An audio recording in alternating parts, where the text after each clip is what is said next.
Saludos estimados hermanos, pastores, líderes en general. Soy el reverendo Efraín Quinaya Huiza y en esta oportunidad tenemos el privilegio de poder dictar la asignatura de Homilética 1, patrocinado por el Seminario Bíblico Betel. Vamos a iniciar con unas palabras de oración, pidiendo al Señor la guía y la oportunidad también de poder aprender esta herramienta para poder exponer de manera más efectiva la poderosa palabra del Señor. Bendito Señor, nuestro Dios, creador de los cielos y de la tierra, en cuyas manos, Señor, se encuentra nuestra vida.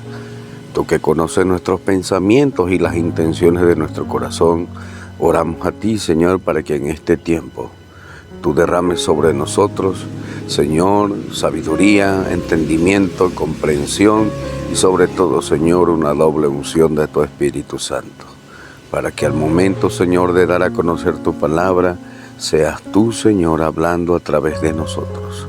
En el nombre de Jesús, nuestro Señor y Salvador, oramos. Amén.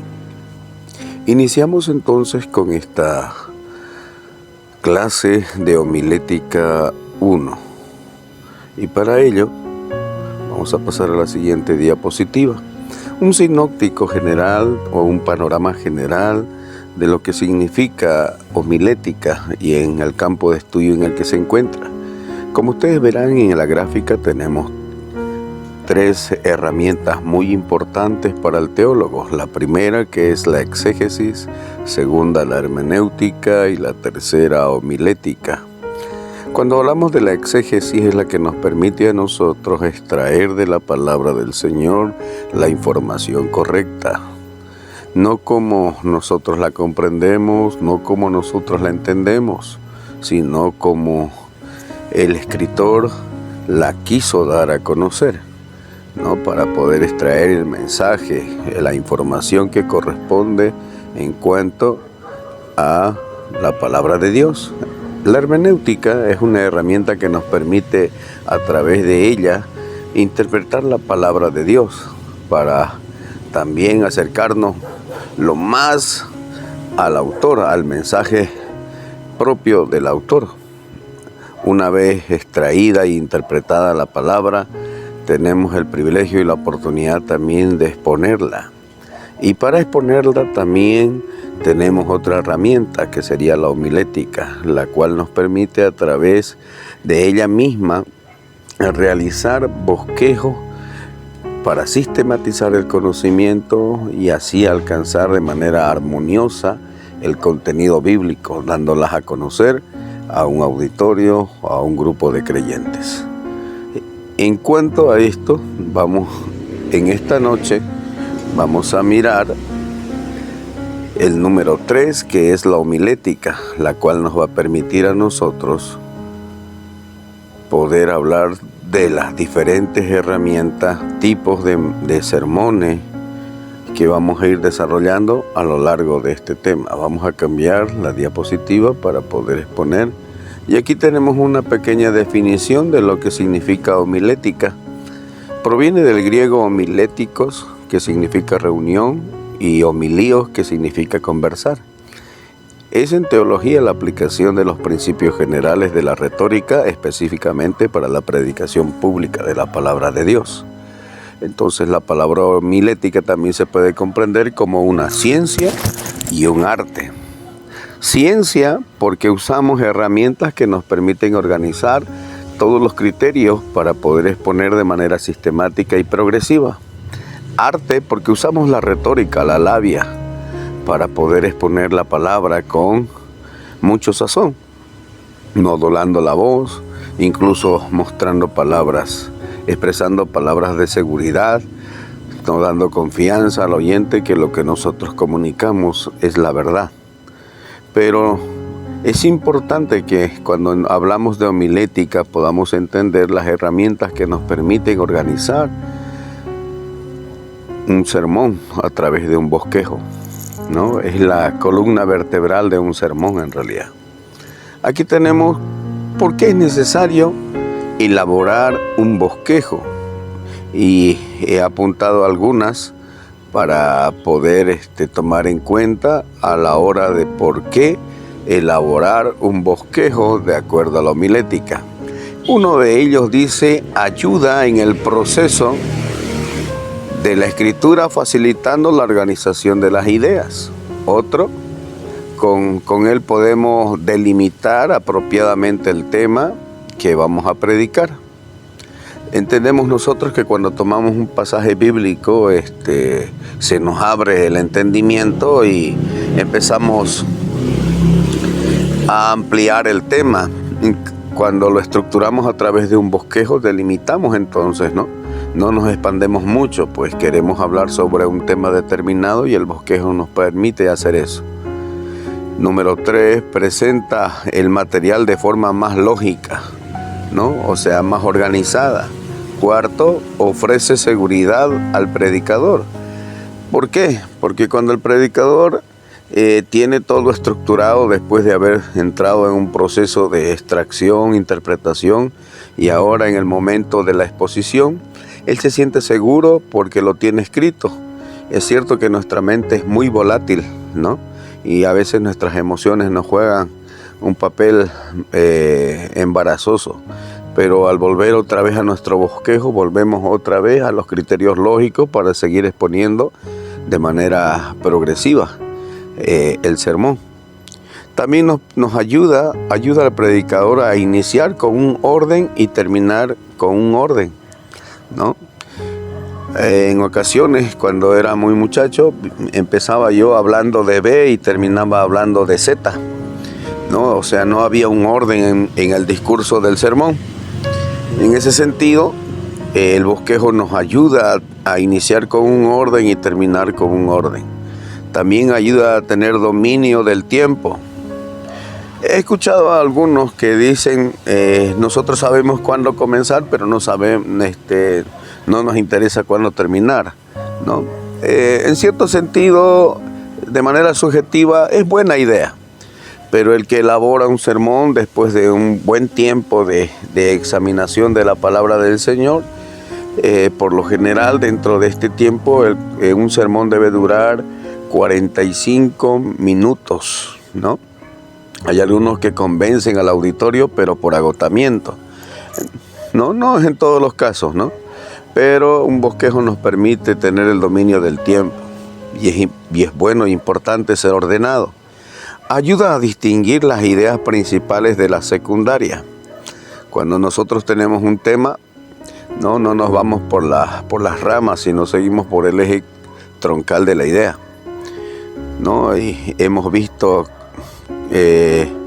cientos de bosquejos, principalmente en internet, que aparecen una lluvia de ideas, ¿no? Antes que un sermón bien redactado. Entonces es importante elaborar el sermón de manera o a través de un bosquejo, ¿no? El otro nos permite realizar puntos de manera coherente. Es importante la organización del sermón a través del bosquejo porque ponemos puntos de manera coherente. Otro de ellos, evita la improvisación, que es uno de los errores más grandes que cometemos en este tiempo. ¿Cómo nos damos cuenta que un sermón es improvisado? Cuando el predicador empieza a hacer uso de sus experiencias más que de la palabra de Dios. Cuando el predicador empieza a hacer uso más de cualquier otra ilustración que de la palabra de Dios. Entonces es importante, ¿no? No digo que las ilustraciones y las experiencias sean vanas, ¿no? Pero deben de ser un 20% ilustración y un 80% palabra de Dios para que sea un sermón bíblico. Si no, de lo contrario, solamente estaríamos exponiendo nuestro criterio en base a nuestras experiencias y la palabra del Señor solamente sería el sustento para lo que nosotros estamos contando, tal vez nuestras experiencias. Y en eso debemos tener cuidado. Algunas preguntas, dice, ¿no?, a nuestros estudiantes. Como esta es una clase grabada, una de las preguntas es ¿qué es la exégesis? Otra pregunta importante para ustedes es ¿qué es la hermenéutica? Y la más importante para nuestra clase de hoy es ¿qué es la homilética? Es importante que usted sepa estos criterios. Continuando, hablamos sobre un tema bíblico en la cual sustentamos nosotros haciendo una pequeña, entre comillas, propaganda del seminario. Ya, nuestro sustento bíblico para nuestro seminario en este tiempo la encontramos en 2 Timoteo capítulo 2, versículo 2b, donde dice: eso encarga a hombres fieles que sean idóneos para enseñar también a otros. Continuando con nuestro tema, vamos a entrar también a nuestro segundo tema de esta exposición, características cualitativas del predicador. Y usamos como referencia el texto bíblico de Tito 1, ¿no? Aunque tiene un solo capítulo, ya, o una sola carta, vamos a usar diciendo que tiene un capítulo. Y en el versículo 5 dice: por esta causa te dejé en Creta, para que corrigieses lo deficiente y establecieses ancianos en cada ciudad, así como yo te mandé. ¿No? En la carta Pablo está diciendo a Tito la comisión que le estaba dando. En el versículo número 6 habla sobre los requisitos para colocar, como dice Pablo ahí a Tito, anciano en cada ciudad. Y deben proceder de esta forma. En el versículo 6 dice: el que fuere irreprensible, ¿no?, marido de una sola mujer. También dice que tenga hijos creyentes, que no estén acusados de disolución ni de rebeldía. En el versículo 7 dice: porque es necesario que el obispo sea irreprensible como administrador de Dios, no soberbio, no iracundo, no dado al vino, no pendenciero, no codicioso de ganancias deshonestas. Continuando en el versículo 8 dice: sino hospedador, amante de lo bueno, sobrio, justo, santo, dueño de sí mismo. En el versículo 9 dice: retenedor de la palabra, fiel, tal como ha sido enseñada, para que también pueda exhortar con sana enseñanza y convencer a los que contradicen. Porque hay, dice, aún muchos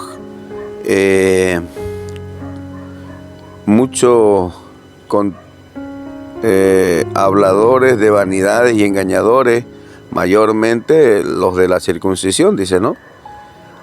Es importante esto, ¿no? Y corroboramos también estos pasajes bíblicos en la carta que el mismo Pablo escribe también a uno de sus hijos espirituales, que era Timoteo. Primera Timoteo capítulo 3, versículo 1 al 7, donde dice, ¿no?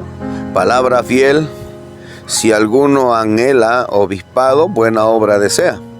En el versículo 2 dice: pero es necesario que el obispo sea irreprensible, marido de una sola mujer, sobrio, prudente, decoroso, hospedador, apto para enseñar, no dado al vino, no pendenciero, no codicioso de ganancias deshonestas, sino amable, apacible, no avaro, que gobierne bien su casa, que tenga a sus hijos en sujeción con toda honestidad, no un neófito, que tenga buen testimonio de los de afuera. Como ustedes observarán, estos son los requisitos para el predicador y también para poner ancianos y pastores. Nosotros lo atribuimos al predicador porque los pastores predican a tiempo y fuera de tiempo. Y es necesario que el testimonio o los requisitos que Pablo plantea ya para la iglesia institucionalizada en el Nuevo Testamento, en la iglesia primitiva, cumplan estos requisitos para que puedan confiar a estos varones la administración de la predicación de la palabra, ¿no? Continuando un poco, ¿no?, dejando de mano la parte cualitativa del predicador, ahora vamos a entrar a materia. Ya en este segundo tema hablamos nosotros sobre los tipos de sermones. Y como su nombre lo indica, sermón, ya, es la estructura o la columna vertebral del sermón, que son los tipos de bosquejos, ¿no? Tenemos el sermón textual, el sermón temático y el sermón expositivo. ¿Qué es un sermón textual? Es el cual se limita a exponer y explicar un texto bíblico. Nótese bien, dice uno, en singular. máximo 2, pero por lo general es solo un texto bíblico. Cuando hablamos nosotros sobre el sermón temático, es el cual el expositor escoge el tema o asunto que desea exponer y luego se dirige a las Sagradas Escrituras para apoyar ese tema, ¿no? En el sermón expositivo es en el cual el predicador comenta un mensaje bíblico de más de 2 versículos narrados o parábolas de las Sagradas Escrituras, sacando toda la enseñanza y la aplicación del pasaje. Estos son los 3 tipos de sermón: textual, temático y expositivo. En esta oportunidad vamos a dar énfasis en el sermón textual, donde vamos a extraer o donde vamos a exponer un solo texto bíblico. Vamos a tener un ejemplo acá, tenemos el sermón textual. ¿Qué sería entonces el sermón textual? Se llama sermón textual a aquel cuyas divisiones principales surgen del mismo texto principal con objetivos de explicar una a una. Todas las explicaciones y el desarrollo en sí del plan de la predicación se fundamentan en un texto mismo, de tal forma que el texto se aplica palabra por palabra. Se considera un sermón textual cuando el texto no tiene más de 2 versículos, de lo contrario se considera un sermón expositivo. Veamos acá las partes importantes de la estructura de un bosquejo, ¿no? Para elaborar un sermón necesariamente tenemos que tener estos 3 puntos: la introducción, el desarrollo y la conclusión. Repito nuevamente, para la estructura de un bosquejo estos 3 puntos son la clave. En todos los tipos de sermones, estos 3 deben ser el eje troncal: la introducción, el desarrollo y la conclusión. Cuando nosotros hablamos de la introducción, es la elaboración de una buena introducción, es la clave, dice, para el éxito del sermón. De hecho, cada elemento de él es importante dedicarle tiempo, y si lo hemos hecho bien, lo menos que podemos hacer es tomar nuestro esfuerzo encontrado en una introducción. Este es acorde a lo que vamos a hablar y a través desde el principio, la atención del auditorio. En la introducción es como si fuera un anzuelo. Realmente nosotros lo que debemos de hacer aquí es pescar la atención del auditorio. Esta es la parte humana que nosotros desarrollamos, porque la parte espiritual, el predicador por lo general depende del apoyo del Espíritu Santo para convencer los corazones. Pero humanamente también debemos prepararnos de manera intelectual en la preparación del conocimiento bíblico. Y la introducción es la parte importante que el predicador debe de usar como un anzuelo para generar la atención del auditorio. Cuando hablamos nosotros del desarrollo, encontramos los puntos de referencia para alcanzar una buena conclusión. En este sentido deben ser sistematizados y de forma progresiva, permitiendo así el hilo de comprensión de los oyentes durante el desarrollo del sermón. Como podemos explicar de manera más sistemática o más sintética, mejor dicho, más resumida, el desarrollo nos permite alcanzar una conclusión exitosa. ¿Ya? Ese es el desarrollo. Ahí tenemos puntos de manera progresiva. Cuando hablamos nosotros de la conclusión, no debemos olvidarnos que la conclusión debe de ser breve. Cuando uno entra en la predicación, por lo general comete el error de volver a predicar todo. Y empezamos a convencer a las personas, pero por agotamiento, ¿no? Y eso debemos de evitar. No debemos volver, dice, a profundizar los puntos anteriores dichos, pero deben presentarse estas verdades a los oyentes de manera eficaz y con gran entusiasmo, con el propósito que estos pocos minutos los lleven a la reflexión y reconocer su necesidad antes de realizar cualquier llamamiento. Puede ser un llamamiento al altar, o puede ser llamamiento a reflexionar en los asuntos del Señor, o autoexaminarse de acuerdo a los criterios que usted disponga en la conclusión de su sermón. No se olvide que los puntos del sermón son estos 3, en los 3 que nosotros conocemos como el textual, el temático y el expositivo. la introducción, el desarrollo y la conclusión. Cuando hablamos nosotros de la introducción, es importante que tomemos estos puntos a consideración.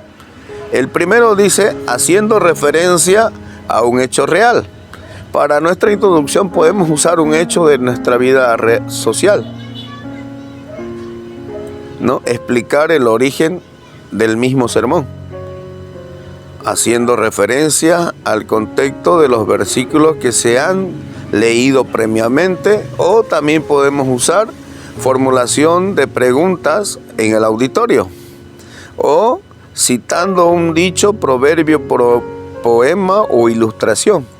Pero son pequeños, ¿no? No debemos dar mayor énfasis o dedicar mucho tiempo a la introducción. Como su nombre lo indica, la introducción es el anzuelo para generar la atención del auditorio.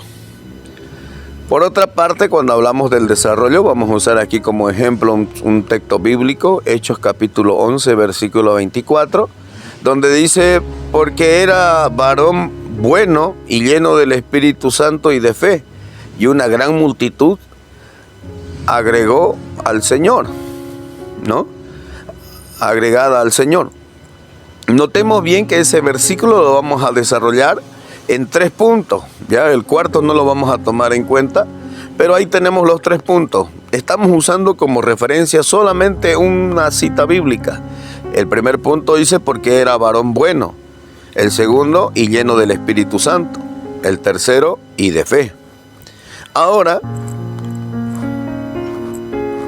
vamos a cambiar de cita o de diapositiva. Muy bien. Nota muy importante, como usted ha observado el versículo, no había un nombre de referencia, ¿no? De quién habla en el texto no había. Para eso o para ello debemos de leer el contexto del versículo. Ya, por lo general podemos leer desde el inicio del capítulo. Porque si nosotros no leemos el contexto del texto, se forma un pretexto, es el dicho. Por eso es importante que leamos el contexto del versículo bíblico para poder encontrar el personaje de quien se habla. Una vez leído, podemos generar la atención, una nota importante cuando hablamos de la atención. Observe bien esta tablita, es una nota anexa, ¿ya? Cuando hablamos de la atención tenemos el tiempo mínimo de acuerdo a las edades y el tiempo ideal para predicar. Por ejemplo, cuando hablamos de niños, su atención máxima es de 15 a 25 minutos. Ese es el rango de atención. Una clase dura 45 minutos y la atención que tiene la profesora para explicar algún tema tiene de 15 a 25 minutos.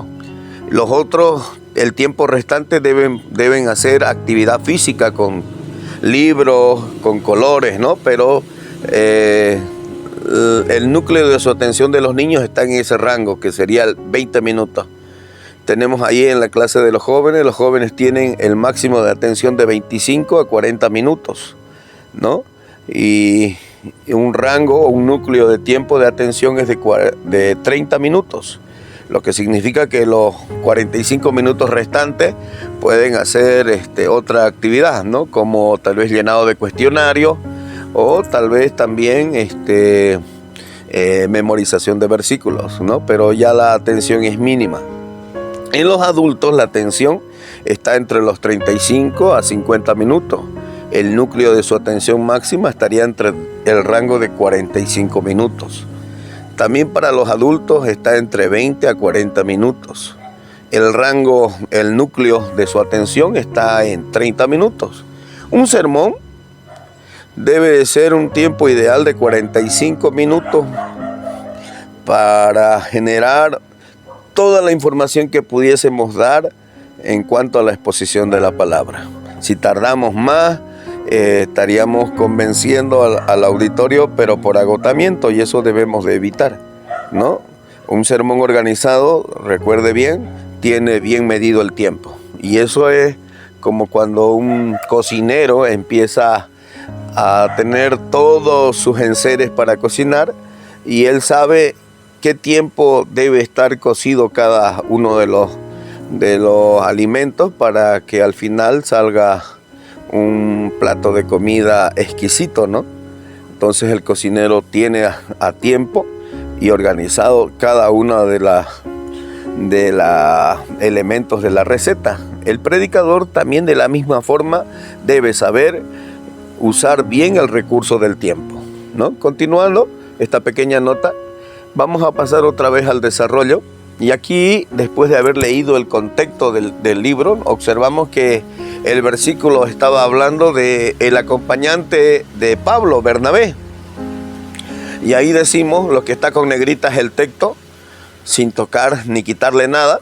Y lo que está con amarillo son los puntos a los cuales nosotros, después de haber leído el contexto del versículo, nos permite saber que este varón era Bernabé. Entonces podemos poner el punto de esta forma.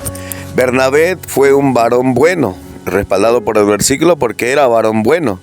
Bernabé fue una persona llena del Espíritu Santo, y el versículo dice llena del Espíritu Santo. Bernabé fue una persona de fe, ¿no? Y el versículo dice y de fe.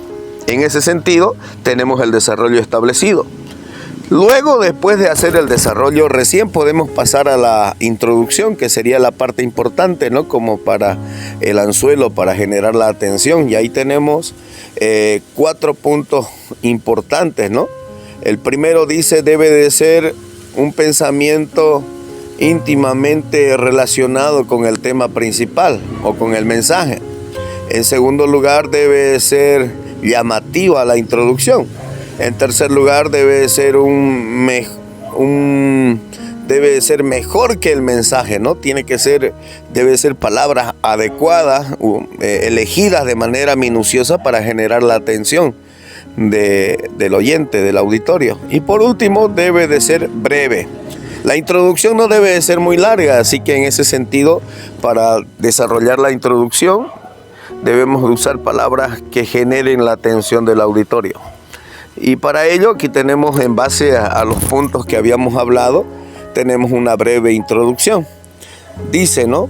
Se encuentra una vez que un reconocido evangelista visitó una villa campesina en Rusia y una pareja de esposos se encargaron de su hospedaje.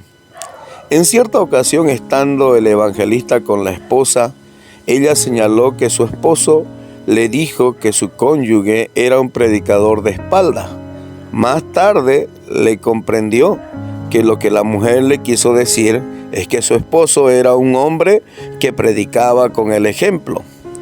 Para ser un buen cristiano es necesario tener un buen testimonio, y que se evidencia a través de las características de la persona. En este pasaje bíblico encontramos un ejemplo digno de imitar, la vida de Bernabé. Esa sería nuestra introducción. Cuando hablamos nosotros ahora sobre la conclusión, después de haber realizado nuestra introducción y desarrollo, debemos tomar estas 3 recomendaciones también. En primer lugar, debemos de saber que la conclusión debe de ser breve. Segundo lugar, debe de ser positiva. Y tercer lugar, debe de tener una relación estrecha entre la idea central del mensaje, ¿no? Entonces, en la conclusión debemos entender también que debe de ser breve. Y aquí tenemos un ejemplo para terminar el sermón que hemos estado desarrollando en esta explicación. Dice, la vida de Bernabé nos brinda un hermoso ejemplo. De todos los cristianos debemos buscar imitar para que como a él nosotros seamos recordados como personas buenas, llenas del Espíritu Santo y de fe. Ahí tenemos entonces la elaboración completa del sermón textual. Ustedes observarán que ahora le vamos a poner un título, y el título habla sobre las características de un buen cristiano. Ahí tenemos la cita bíblica, Hechos 11:12. Ahí tenemos redactada nuestra pequeña introducción. Ahí en el desarrollo tenemos los 3 puntos importantes, y en la conclusión lo que acabamos de leer. Hemos estructurado el sermón textual. Hasta aquí vamos a quedar, mis estimados hermanos pastores, esta primera parte de Homilética 1. Para la próxima estaríamos hablando sobre Homilética 2, donde tocaremos el tema de los sermones temáticos y expositivos. Pastor Efraín estuvo con ustedes. El Señor me los bendiga.